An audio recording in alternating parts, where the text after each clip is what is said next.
Bromance ആണ് ഈ നേരിട്ടുള്ള സിനിമ. അരുൺ ജോസ് ആണ് ഈ സിനിമ സംവിധാനം ചെയ്തിട്ടുള്ളത്. ഒരു ഫൺ മൂഡിൽ പോകുന്ന ഒരു സിനിമയാണ്.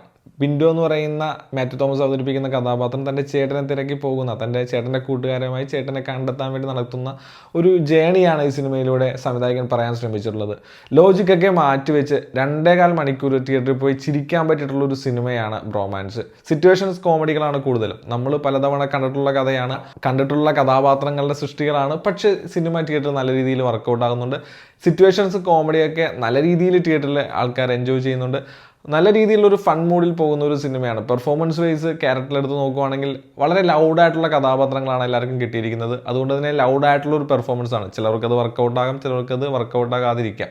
പേഴ്സണലി എനിക്ക് ആ കഥാപാത്രങ്ങളുടെ പെർഫോമൻസ് എല്ലാം നല്ല അടിപൊളിയായിട്ടാണ് ഈ സിനിമയിൽ തോന്നിയിട്ടുള്ളത്. സംഗീത് പ്രതാപിന്റെ അമൽ ഡേവിസ് എന്ന കഥാപാത്രത്തിന് ശേഷം ഈ സിനിമയിലേക്ക് വരുമ്പോൾ ഹരിഹരസുധൻ തകർത്തടക്കിയിട്ടുണ്ട് ഈ സിനിമയിൽ. അതുപോലത്തെ ഒരു പെർഫോമൻസ് ആണ് സംഗീത് പ്രതാപ് ഈ സിനിമയിൽ കൊടുത്തിരിക്കുന്നത്. പിന്നെ മ്യൂസിക് ആയാലും ഗോവിന്ദ് മേനോനൊക്കെ എല്ലാം നല്ല രീതിയിൽ ഓക്കേഷായിട്ട് ഈ സിനിമയിൽ വന്നിട്ടുണ്ട്. അപ്പോൾ 2.25 മണിക്കൂർ തിയേറ്ററിൽ പോയി നിങ്ങൾക്ക് ചിരിക്കണമെങ്കിൽ ഡെഫിനറ്റ്ലി ബ്രോമാൻസ് കണ്ടോളൂ, നഷ്ടമൊന്നും വരില്ല.